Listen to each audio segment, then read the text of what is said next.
मतलब इंसानों छोड़ो, जो जानवर होते हैं ना उन तक के ऊपर ये लोग तेजाब फेंकते करते हैं। दोस्तों, तरुण मर्डर केस में मैंने कोई वीडियो नहीं बनाया था क्योंकि बहुत सारे हिंदू संगठन पहुंच गए थे उनको इंसाफ दिलाने।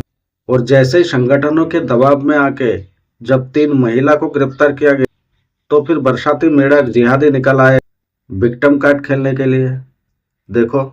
अस्सलाम वालेकुम। दो पारिवारिक झगड़ों को कम्युनल एंगल देकर पूरे दिल्ली में दंगा करने की कोशिश की जा रही है। अबे जाहिल जिहादी, ये आपसी रंजिश नहीं था, और मान भी लेते आपसी रंजिश था तो तुम उन्हें मार दोगे, जान से मार दोगे। तुम ही लोग तो कहते हो तुम लोग डरे हुए हो, तुम लोगों को दबाया जा रहा है, फिर भी तुम लोग मार रहे हो। साले मजाक बना के रख। इतना ही नहीं, ये कैसा डर है देखो।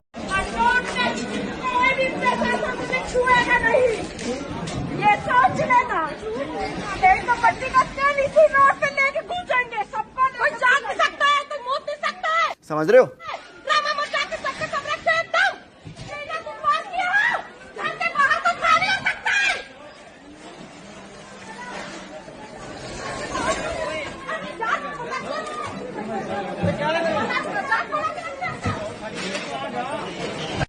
देखा, इतने सारे पुलिस और प्रशासन खड़ी है, उसके बीच में इस तरह से चिल्ला रही है।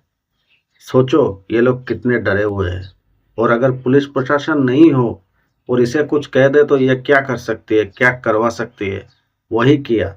हमें उसके बारे में खबर तक नहीं है, वो कहाँ पे है, जिसको दौरे पड़ रहे थे। एक भाई को याददाश्त में प्रॉब्लम हो रही है, उन्होंने सीधा सरों पे वार किया है। झूठ कह रहे कि हमने हथियार लेके गए थे, हमारे पास कुछ भी नहीं था, हम नॉर्मली लड़ाई को छुड़वाने के लिए गए थे, मेरे घर के बड़े। मैं सोच रहा हूँ सलीम बास्तिक को मारने वालों के घर कोई बहन बेटी नहीं थी क्या?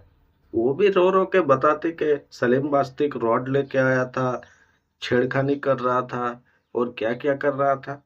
विक्टिम कार्ड खेलना तो इनकी आदत है, खेलते। उसके घर वाले सारे बाहर आते, उनके वो लड़के भी आते, 4 जो ड्रंक थे, वो मेरी बुआ को जहाँ मर्जी पैट टचेस करते हैं। मेरी बुआ जो बल्ले करती तो मेरा भाई आता है। कुछ भी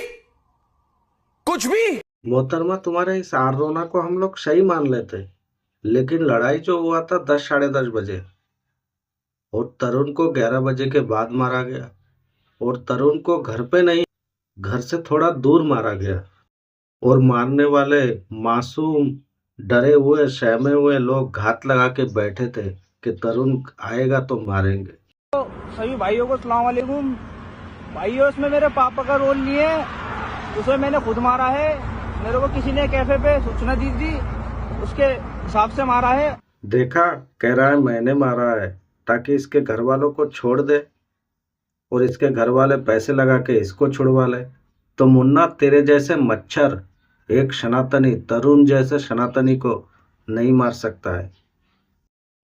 तुम लोग खाली भीड़ इकट्ठा करके निहत्थे लोगों पे पीछे से वार करने वाले जिहाद। हमारे दलित भाइयों पर ये कहता है कि भाई मुसलमानों से भाईचारा निभाओ। अच्छा, रावण जो है हाथरस में गए थे अपने माता जी को से मिलने के लिए, जब उनकी बहन के साथ कुछ हो गया था, गलत हो गया था, फिर मेरठ में भी गए हुए, तो क्या यहाँ उनकी कोई माता जी नहीं है क्या? यहाँ कोई माता नहीं है ना, क्योंकि मारने वाला उसका भ्राता है। अच्छा, यहाँ नहीं आएगा, तरुण के माता के पास नहीं आएगा। मैं तो ये कहता हूँ कि तुरंत ही फैसला हो जाना चाहिए था, गिरफ्तार नहीं, डायरेक्ट एनकाउंटर होना चाहिए था। दिल्ली की पुलिस बहुत ही कमजोर है, रेखा गुप्ता कमजोर है, उन्हें बचने का मौका दे रही है गुनहगारों को। बुलडोजर कार्रवाई हुआ है, फालतू के सामने से थोड़ा बहुत तोड़ा है।